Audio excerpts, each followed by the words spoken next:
Salut à tous, c'est Pang de la chaîne, bienvenue sur cette vidéo qui continue notre cheminement sur la méthode Silva, toujours avec Dame Lipasco qui est de retour après quelques semaines de folie en Europe. Elle est de retour dans ses terres britanniques. Ça va, Li? Oui, oui, ça va. Mais en dépit de tout, on a quand même du soleil aujourd'hui. Il fait très beau. Alors, vous Et imaginez, mon arbre premier commence à fleurir. Je le vois justement à travers la fenêtre là. C'est beau. les Britanniques ont du soleil, nous, on connaît plus ça. En région parisienne, c'est fini. C'est fini. Oh là, On a, oh on a, là. on a, on a maintenant un temps britannique. Qu'est-ce que tu veux que je te dise? On a l'impression d'être à Londres, il pleut tout le temps. C'est le Brexit. On te donne notre Exactement. temps pour garder pour vous. Vous gardez ça en Europe. Ouais, non, mais je note, je note. Alors, aujourd'hui, on va rebondir sur ce dont on a parlé sur la dernière vidéo. À un moment, on a parlé d'aphantasie. Et ça tombait bien parce qu'il y a une dame qui nous avait contacté qui voulait faire la méthode. Je crois qu'il l'a faite il y a des années. Et le problème qu'elle a, c'est qu'elle a cette notion d'aphantasie. L'aphantasie, c'est cette incapacité à avoir une imagerie mentale, donc à visualiser. J'en profite donc ce matin en me disant qu'on allait parler ça au moins pendant la première partie. J'ai un peu regardé s'il y avait des articles qui étaient dispo. Alors c'est dommage, il y en a un dans Cerveau et Psycho, mais il est payant et j'ai essayé de trouver un moyen de passer le truc, mais j'ai pas pu. Par contre, j'ai trouvé un article qui est en plus assez récent, du 4 avril 2024. On est le 11 avril, donc c'est plutôt pas mal, qui s'appelle Aphantasie, pourquoi certaines personnes n'arrivent pas à générer des images mentales, et c'est dans National Geographic. Donc vous pouvez la voir sur le site National Geographic. Donc je vais lire un petit peu et comme ça avec Lee on va en discuter. Pourquoi c'est important je pense d'en parler, parce que déjà pendant longtemps on ne savait pas que ça existait. Il faut être simplement honnête, hein. On se disait simplement que c'était pas que tout le monde pouvait visualiser, et en fait c'est pas le cas. Et deuxième chose, vu que là on est sur la méthode Silva et l'expansion, hypnose, etc., où on utilise souvent l'essence et notamment l'imagerie mentale, ce que les Américains aiment bien appeler l'imagerie mentale, le fait de ne pas avoir d'image, on pourrait se dire, dans ce cas-là, je peux ni faire de méthode Silva, ni faire d'auto-hypnose. Ce qui est faux. On peut en faire, ce n'est pas un problème. Mais c'est juste que c'est différent et que c'est sûr que sémantiquement parlant, ça peut être ennuyant et embêtant pour une personne de dire, je ne comprends pas, les gens arrivent à voir des choses, moi, c'est tout noir dans ma tête. Et on va un peu parler de ça. Tu as déjà eu le cas, toi, dans tes séminaires de personnes qui étaient touchées par la fantaisie, la fantasie. Justement, mais à l'époque, on ne savait pas que ça avait un nom ou que ça existait même. Et franchement, pendant très longtemps, je ne les ai jamais crus. J'ai simplement dit, eux, ils attendent à voir aussi clair que nous avec les yeux. Et pour eux, c'est un peu plus vague, etc. Mais il y a 15 ans, justement, il y a un monsieur aux États-Unis qui est totalement aphantaste, c'est-à-dire tous les sens. Il y a toute une gamme, quoi. Et lui, il avait découvert ça par hasard. Il se demandait est-ce que d'autres personnes aussi. Et il a créé un site qui s'appelle aphantasia.com, donc avec A-S-I-A à la fin. Et là, il y a plein d'articles et interviews, etc. Alors là, moi, je suis vraiment époustouflée par le fait que il y a 15 ans, on ne savait même pas que ça existait. Ou bien, quelques-uns si. Parce que là, il faut vraiment que je rende hommage à Dr. Richard Hart, qui était le créateur du syllabus de la National Guild.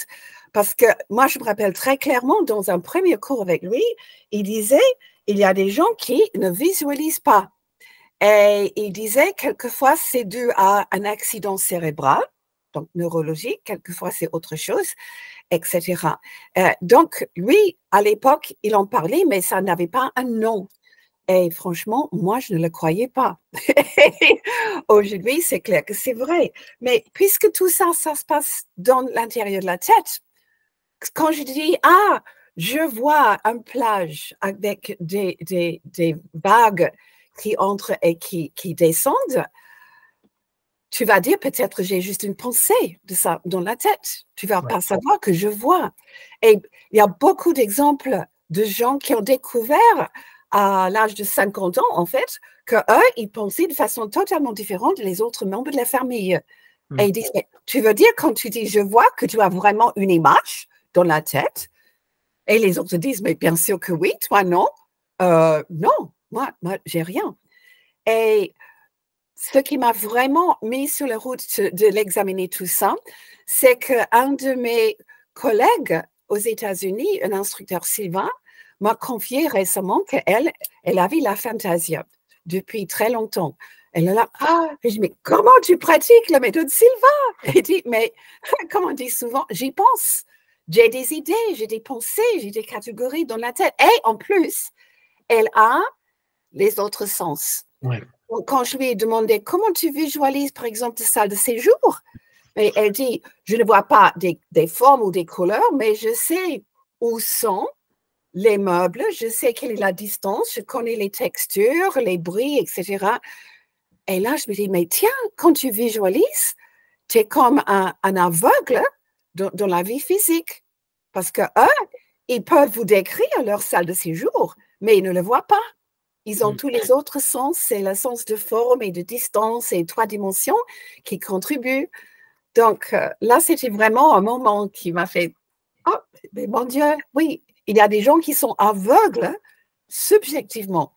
Bien que leur physique, c'est tout à fait normal. » Et tu sais que la fantaisie a été découverte en 1880. Comment? 1880? Oui. Et qui l'a découvert? Qu'est-ce qu'ils ont appelé ça? Francis Galton, c'était un Britannique. Al Dalton! Galton, G-A-L-T-O-N. Francis Galton. Oui, ok, parce que Dalton, c'est daltonien et c'est justement être aveugle à des couleurs. C'est ça. Non, là, c'est un cousin. Donc, c'est lui qui a découvert ça. Alors, on va un petit peu lire l'article. Pour le plus grand nombre, imaginer un objet ou entendre un son dans sa tête n'est pas un problème. Mais pour certains, c'est tout simplement impossible. Cela ne bouleverse pas leur vie, mais leur cerveau doit s'adapter. D'accord? Donc, déjà, comme tu viens de le dire, c'est vraiment quelque chose qui touche qu'une partie de la population et que ça peut étonner de se dire que ça ne fonctionne pas pareil. Ça veut dire que leur cerveau ne fonctionne pas pareil, hein, c'est factuel. Si l'on vous demande, pensez à une pomme, visualisez-la dans votre tête avec ses textures, ses couleurs et son goût, que voyez-vous? Donc ça, on connaît, hein, c'est assez classique. Alors tu vois, je suis sûr qu'une personne qui a une aphantasie, si tu lui fais faire le test du citron, je suis quasi sûr que tu vas quand même avoir une salivation. Parce qu'ils ont déjà goûté.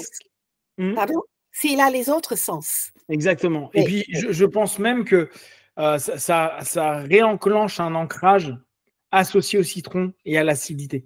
Même si tu t'en souviens, même si tu ne le visualises pas, tu peux très bien te rendre compte de ce que ça crée comme élément. Ça, tu vois, ça peut être intéressant la prochaine fois que tu as quelqu'un qui a une aphantasie, de faire le test du citron. Ça peut être bien de voir comment il réagit à ça. En fait, dans les cours, je dois admettre, je dis, mais tout le monde visualise de leur propre façon et j'ai posé la question, combien de fenêtres chez vous? Et quand les gens ont répondu, j'ai dit, comment vous le savez? Et ils disent, mais mentalement, je suis entrée dans les pièces et je les ai comptées. Donc, je dis, voilà, donc tu visualises. Mais on peut faire ça sans image visuelle quand même. Exactement. Et c'est ça. Donc, c'était pas vraiment un test de visualisation pur et dur. Mais il y a d'autres façons. Juste comme les dyslexiques doivent inventer des stratégies pour apprendre, etc. Et ils sont très intelligents. Apparemment, les aphantastes, je ne sais pas comment on les appelle, aussi, ils doivent inventer certaines stratégies. Ils pensent plutôt en concept qu'en image. Même les gens qui sont artistes et photographes, c'est ça qui est extraordinaire. Ils peuvent être dans un monde créatif très, très visuel, mais mentalement, ils ne voient rien. Ouais, non, c'est pour ça que je trouve vraiment un thème qui est passionnant. pour 1 à 3% de la population mondiale. Cet exercice est très difficile, voire impossible. Leur esprit reste noir. Ils sont atteints d'aphantasie, c'est-à-dire l'absence de capacité d'imaginer visuellement quelque chose, comme l'explique Thomas Andrion, neuroscientifique et chargé de recherche à l'INSERM. Il y a différents degrés d'aphantasie et différentes formes. Alors ça, c'est intéressant. On peut avoir une imagerie auditive, être capable d'imaginer une chanson dans sa tête sans avoir nécessairement de voix qui parle, par exemple, notamment quand on pense. Ça, je trouve que c'est intéressant. Moi, par exemple, j'ai un blabla dans ma tête qui n'arrête pas. Tu vois, c'est un blabla tout le temps. Blablabla. Donc, je peux te dire que je ne suis pas à fantasie au niveau auditif. Par contre, tu vois, il m'arrive d'avoir des phases où moi, je ne vois rien. Je suis vraiment que sur des notions conceptuelles. C'est pas forcément quelque chose d'hyper clair qui vient. C'est pour moi, il n'y a rien. Il y a juste un ensemble de données qui arrivent dans ma tête, des infos et des sons surtout, qui va me donner une info, plus que du visuel. Et souvent, quand je dis aux gens, non, mais moi, je ne suis pas visuel, alors, je ne pense pas être à fantaisie, tu vois, mais j'ai quelque chose qui peut s'y rapprocher parce que j'ai très peu d'images. J'ai beaucoup de concepts, j'ai beaucoup de sons. Tu vois, et ça, j'ai trouvé que c'était intéressant qu'on peut être aussi, ne pas avoir une petite voix qui parle. Pour moi, ça me paraît toujours étonnant. Et je sais que j'ai des gens, parfois, j'aurais demandé, mais quand tu penses à l'intérieur de toi, quand tu te parles, les gens ils me disent, mais moi, je ne me parle pas. Et mon cerveau, il dit, comment ça, tu ne te parles pas? Non, je ne me parle pas. Et d'un coup, je me suis dit, ah ouais, d'accord, moi, je pensais que tout le monde parlait dans sa tête. Oui, Oui, moi aussi. Oui, oui. L'organe interne, la conversation qu'on a avec soi-même. Exactement. Et pas du tout. Et tu vois, quand tu lis cet article-là, c'est ce qui t'explique. Ainsi, une personne atteinte d'aphantasie peut entendre un son sans pouvoir visualiser d'image par la pensée ou vice-versa, voire les deux. Donc, c'est-à-dire qu'il peut avoir une image sans le son, un son sans image, ou ni son ni image. Si vous me demandez de... Justement, j'ai plein de petits tests de visualisation. Si tu me demandes de penser à un son, justement à un klaxon de voiture ou la porte qui claque, je vais automatiquement avoir l'image avec. Je ne peux pas faire autrement. Ah, c'est marrant. Ah ouais. Alors que tu vois, moi, j'étais en train de me dire, non, moi, par exemple, je me dis, il y a un son que je déteste. Tu vois, là, je viens de le mettre dans les oreilles. C'est le polystyrène. Mais je vois pas quelqu'un qui crache qui touche du polystyrène. C'est juste, j'ai le son du polystyrène qui m'attaque l'oreille, tu vois. Moi, j'ai tout de suite une rue pleine de voitures et les gens qui font comme ça. Ah, c'est marrant. Ah ouais, moi, j'ai pas nécessairement. Alors, après, tu vois, je peux le créer. Tu vois, je peux créer là. Tu me dis klaxon, j'entends le klaxon, j'ai pas d'image. Et là, tu vois, je peux me dire, OK, klaxon. Là, je vois un klaxon, c'est à l'ancienne sur les vieilles voitures. Et d'un coup, je commence à créer. OK, vieille voiture, ça y est, je mets des voitures modernes, je mets une rue, je mets plein de trucs, ça y est, je l'ai. Mais tu vois, d'abord, je vais avoir le son sans rien. Je ne vais pas avoir associé une image. Je crois que je peux avoir le son sans rien, mais pour moi, c'est pas... En plus, quand je mets plusieurs sons ensemble, ils se complémentent. Donc, si j'ai une image, le son il est beaucoup plus clair et précis, par exemple. Mais dit ça. Mais il y a ce concept, justement, qu'on a tous, que tout le monde pense comme moi. Ouais. Et tout d'un coup, on découvre qu'on a tous des choses totalement différentes qui se passent dans la tête. Mais c'est ça qui est... tu vois, je trouve que ce qui est top aujourd'hui avec la neuro et surtout avec la vulgarisation, avec le fait qu'on puisse lire des articles qui nous parlent de neuro, même si on ne comprend pas tout, mais qui nous font ça de façon très simple, c'est l'intérêt d'un magazine comme en France, Cerveau et Psycho. Cerveau et Psycho, c'est un super magazine parce qu'il nous explique à nous qui n'avons pas des grosses compétences scientifiques comment globalement ça fonctionne avec beaucoup de métaphores, d'images et d'explications un peu plus précises. Et ça nous permet de comprendre. Et c'est là où tu dis, ah ouais, effectivement, tout le monde ne pense pas pareil, tout le monde ne fonctionne pas pareil et tout le monde n'a pas les mêmes compétences sur certains aspects. Ce qui n'empêche pas que les gens peuvent, comme tu l'as dit tout à l'heure, tu peux très bien être très compétent, être un grand artiste et pourtant avoir de la fantaisie. C'est là où c'est assez amusant. Mais, comme on le sait, et la méthode souvent, c'est un peu le but qu'avait José, hein, on trouve des solutions. En fait, on trouve des processus d'adaptation par rapport à notre façon de fonctionner, par rapport aux besoins que l'on a. Alors, on peut avoir une imagerie auditive, ok, d'accord, blablabla. Alors, de même, la fantaisie peut exister dès la naissance ou être consécutive à des lésions cérébrales ou des troubles psychologiques. Ça, c'est intéressant, ça. Oui, oui. Justement, ça peut être neurologique ou ça peut être psychique. Oui. De toute façon, psychique, ça va toucher la neuro à un moment ou à un autre. Par exemple, si on fait une dépression, on sait que le cerveau stagne et même la masse du cerveau se réduit. Donc, effectivement, quand on a des malaises psycho, il faut bien se souvenir qu'à un moment ou à un autre, ça va toucher notre cerveau, ça va toucher nos organes par les flux de Est-ce que j'ai parlé de justement cette instructrice, Sylva, qui m'a contactée, qui disait qu'elle avait. Est-ce que j'ai parlé de comment je l'ai hypnotisée pour trouver la. Ah, non. Ok. Donc, en fait, elle m'a dit, elle croyait justement qu'elle pourrait retrouver ça parce qu'elle savait que quand elle était toute jeune, elle avait beaucoup de visualisations très vivantes, très claires, très perturbantes, en fait. Et elle m'a dit, mais depuis des années, c'est comme si je suis aveugle. Et elle m'a demandé de faire une hypnose pour voir si je pourrais faire quelque chose. Donc, on a fait régression à la cause. Et elle se trouve à 6 ans dans le lit. Elle ne peut pas dormir parce qu'il y a trop de choses qui arrivent dans sa tête. Des images partout. Et elle ne peut pas les contrôler.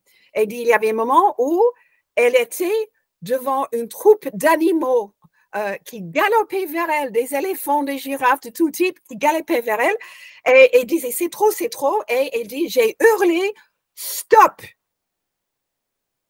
Et c'était comme si on a fait l'interrupteur et tout est devenu noir et c'est resté noir depuis. Donc, pour elle, c'était strictement psychique. Pendant que d'autres personnes, justement, depuis la naissance, neurologique, etc. OK. Donc, c'était intéressant. On a fait un peu de travail et elle commence à retrouver, mais progressivement, hein, parce qu'elle dit, il ne faut surtout pas que tout ça revienne. Il y a une partie de moi qui dit, je ne veux pas encore être sous contrôle. Mais, et en même temps, on le sait. On le sait avec des pathologies assez communes qu'on va avoir en séance d'hypnose, qui sont des personnes qui disent j'en ai marre, j'ai toujours un dialogue interne qui s'arrête jamais, j'ai toujours cette petite voix, je suis toujours en train de parler, j'arrive pas à m'endormir le soir parce que ça fait que de parler, etc. On sait que cette surstimulation, elle est épuisante pour énormément de personnes et elle est même problématique. C'est-à-dire que l'incapacité à un moment donné de se dire je me mets en off, j'arrête de penser, j'arrête d'imaginer. Moi, je sais que ça m'arrive. C'est que j'ai des phases où j'ai des jours où j'ai des tas de pensées et des tas de sensations. Alors, tu vois, c'est pas des images. J'ai pas plein de pensées, ça papote. Et j'ai plein de sensations. Et en plus, les sensations sont. Donc, tu as le kinesthésique qui est associé au truc. Donc, c'est assez amusant au départ parce que tu trouves ça stimulant. Mais en fait, c'est super galère parce que ça dure des heures et des heures. Et donc, tu passes d'une idée à une autre. Et moi, je m'amuse à les noter et tout. Mais ce qui fait que j'ai plein de trucs disparates et ça ne s'arrête pas. Et tu ne sais pas pourquoi ça ne s'arrête pas. Et ça, c'est assez embêtant. Et tu vois, gamin, j'avais un truc comme ça qui arrivait souvent, c'est que j'étais dans un établissement scolaire qui était un peu bizarre, mais j'avais surtout des profs qui étaient un peu particuliers. Et vu que j'étais pas bien et hyper stressé dans ce genre de truc-là, mon cerveau, il retenait rien en cours, mais hors cours, je faisais que d'entendre la voix de mes profs tout le temps. C'était insupportable, tu vois. En gros, c'était blablabla. Et j'entendais leur voix, ce qu'ils avaient dit, le timbre de voix, les rythmes. Et en fait, j'étais en week-end et j'entendais les voix, tu vois. Et ce truc-là, je comprends que ça puisse complètement épuiser les gens. Ouais. Alors, la solution, si, bien sûr, et là, on reprend par rapport à Sylva, une des solutions, c'est vraiment de passer là bien plus d'un quart d'heure en méditation et à retourner vraiment dans votre méditation active et à chercher à détendre au max. Au départ, ça ne va pas venir comme ça parce que vous allez être aussi saturé. Mais c'est pour ça que revenir au niveau, aller en labo et juste vous dire tiens, je me mets dans une salle d'isolement ou je me mets juste dans un truc où personne ne me parle ou je me mets comme des grosses… des boules qui est ou n'importe quoi, mais internes, subjectives, parce que faites-le jusqu'à ce que vous ayez plus de tension psychique. Parce que c'est une forme de tension. Hein. On est vraiment dans un rythme où c'est épuisant et ça peut rendre, ça rend hyper nerveux parce que tout agace. Tout son commence à devenir embêtant parce qu'à l'intérieur, il y a un brouhaha perpétuel plus des sensations donc du kinesthésique qui est présent. Oui, oui. En parlant de ces gens qui ont toujours des sons dans la tête, ça me fait penser justement à une personne qui avait suivi l'induction Hellman pour la première fois.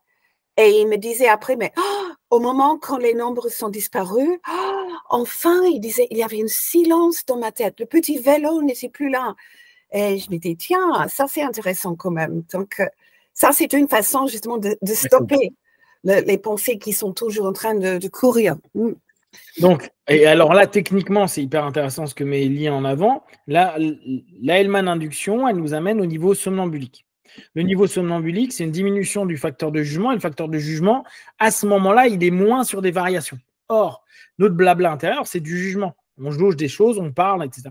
Quand on commence à diminuer, même si on peut avoir des informations qui viennent du subconscient, qui pourraient là aussi nous saturer, le fait qu'on soit dans une stabilité entre le conscient et le subconscient, et qu'en plus on puisse avoir une autosuggestion ou une hétérosuggestion, si on a un opérateur, de dire relax, détendu. Dans l'induction Hellman, c'est tu vas avoir la relaxation mentale.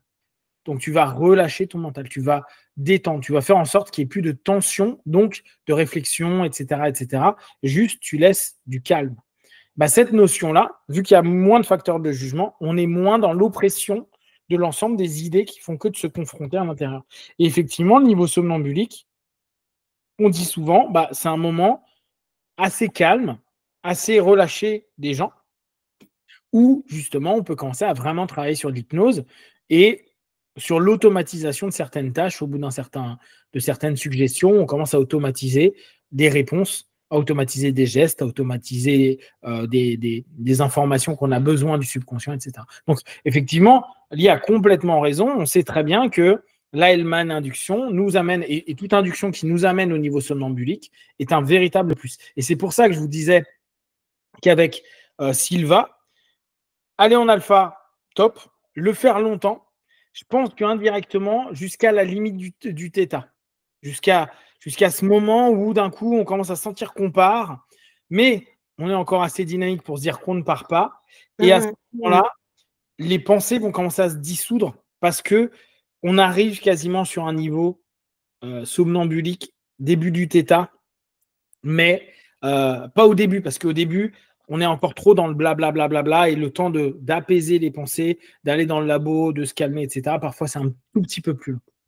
Non, c'est bien que tu dis dans le labo quand même, parce qu'il y a plein de choses que on fait en hypnose qu'on peut aussi faire, mais au niveau du labo, parce que sinon, c'est juste alpha et on est très actif. Mais labo, on peut vraiment créer des états de conscience spécifiques et simplement entrer dans une pièce créée pour ça. Et c'est vraiment extraordinaire ce qu'on peut accomplir. Oui, bonne idée. Ouais, n'hésitez pas, hein, si vous avez ces notions. Alors là, on parle de la fantaisie qui est un peu l'inverse, mais s'il y a rien, il y a toujours le pendant différent de il y a trop. Donc, si c'est le cas, vraiment, n'hésitez pas à utiliser votre Silva, votre alpha, etc. pour arriver vers plus d'apaisement. Et ne sortez que quand vous êtes apaisé. Parce que en fait, le moment où vous allez vraiment vous sentir apaisé, vous reprenez du lead, vous reprenez du pouvoir sur vous-même à ce moment-là. C'est plus vos pensées qui prennent le dessus, c'est votre intention sur les pensées qui prend le dessus.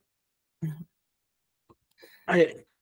Alors, on continue un peu l'article. Il est déjà 27, donc je lis juste 2-3 phrases et après, on se met en pause pour la deuxième partie. Alors, donc, de même, hein, alors, oui, donc lésions cérébrales, hein, ce que tu disais aussi tout à l'heure, hein, consécutive à des lésions cérébrales, donc effectivement, il est possible qu'après des AVC ou autres, il y ait ce type de problématique. Le phénomène a été décrit pour la première fois par Francis Galton en 1880. Donc ça, c'est quand même intéressant de se dire, on n'en entendait pas parler, mais au bout du compte, ça a été déjà défini en 1880. Peu de recherches ont depuis été menées sur le sujet. Donc voilà, tout est dit. Peu de recherches ont été menées sur le sujet. Le mot aphantasie lui-même a été inventé en 2015. Ah ben voilà le pourquoi du comment. Par le neurologue Adam Zeman de l'université d'Exeter en Angleterre. Il est formé du A privatif grec qui signifie absence et fantasia que l'on peut traduire par imagination. Oui. Par contre, j'aimerais bien savoir c'est quoi. Est-ce qu'on est afantaisiste, je sais pas. Ah, fantastique. Fantastique. Ouais, fantastique. On va voter sur un fantastique. Je sais pas. Donc, je trouve que ça, c'est intéressant. Ça a été déterminé, ça a été montré il y a très longtemps, mais la sémantique, c'est là où on se rend compte. Alors bon, ça, c'est un de mes dadas, hein, mais le fait de nommer les choses modifie les choses. Si on avait décrit qu'il y avait des gens qui n'avaient pas d'imagination, on revient exactement à ce que tu disais quand Richard Hart t'a dit, des gens n'ont pas d'imagination. Oui, mais ça n'a pas de nom. Donc, pour nous, on fait ça, qu'on n'arrive pas à imaginer, excuse-moi, ça ne veut pas dire qu'ils n'ont pas d'imagination, on n'arrive pas à créer une imagerie mentale. Eh bien, ça n'a pas la même chose que dire, oui, mais en fait, ça a un nom, ça s'appelle la fantaisie. Tu vois, entre dire à quelqu'un, ouais, oui, bah, il y en a qui ne voient pas, ce genre de choses-là, qui ne voient pas, et ceux qui sont aveugles, eh ben, aveugle va avoir un sens que ceux qui ne voient pas, ça ne veut pas dire la même chose. À partir du moment où on commence à nommer les choses, et on le sait, hein, au commencement était le verbe, il y a toujours cette question-là, à partir du moment où on nomme les choses, et on le sait encore plus en tant qu'hypno, quand il y a un mot qui émerge du subconscient, et que la personne le dit, le prononce, et dit, mais c'est ça, et ça modifie l'ensemble du processus cognitif, parce que le mot prononcé commence à avoir son pouvoir sur les choses. À partir du moment où en 2015, on a pu commencer à nommer ça, bah maintenant, on l'a accepté. Alors que comme tu le disais, quand on te l'a dit, tu dis ouais, d'accord, mais parce que ça n'a pas de nom. Et pourtant, c'est éprouvé, tu vois. Et c'est pour ça que c'est important de poser les bons termes et de maintenir les bons termes avec la sémantique et tout ce que ça signifie derrière. C'est vraiment important. Et en fait, Hart a même créé toute une partie de son syllabus pour les gens qui ont du mal à visualiser. Donc, il a vraiment adapté certaines techniques pour ces gens comme moi, parce que normalement, en hypnose, il y a beaucoup d'images visuelles. Ouais. Complètement. Alors, on s'arrête là pour cette première partie. On va continuer avec Lee. Donc, vous l'aurez sur la deuxième partie. Si déjà vous avez des questions, des remarques, si vous-même vous êtes un fantastique, vous n'hésitez pas à le dire en commentaire parce que justement, ça peut être marrant que vous fassiez le test de l'imagination de croquer dans le citron. Ça peut être très intéressant et comme ça, on pourrait s'amuser peut-être même. Moi, je vous prends 5 minutes sur un mythe comme ça et on fait le test pour voir si vous ressentez quelque chose ou pas et comment ça se passe dans votre cerveau, comment vous le ressentez, vous, personnellement. Ça peut être très intéressant et ça nous donnerait des indications. Voilà, donc n'hésitez pas, comme d'habitude de tout ce qu'on propose, ne prenez que ce qui est bon et juste pour vous, testez, observez, analysez et concluez. Et à très vite pour la partie 2.